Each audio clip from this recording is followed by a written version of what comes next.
Packing a window.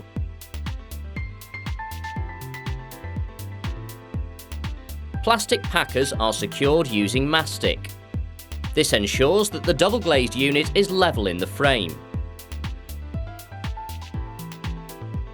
The double glazed unit is placed into the frame and more packers are added if necessary.